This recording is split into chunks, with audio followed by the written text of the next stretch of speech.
Olá, como é que você fala com o seu filho que houve uma perda de emprego, você ou do seu companheiro, ou que houve alguma alteração na vida financeira da família?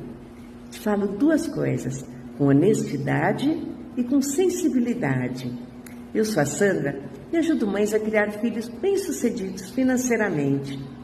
Usando de bastante sensibilidade, você vai poder explicar para ele com palavras simples, de uma forma bem positiva, que essas coisas acontecem, que vai mudar um pouco a rotina da casa, que vocês vão começar a fazer mais economia. Mas quem sabe isso não é até melhor para a família?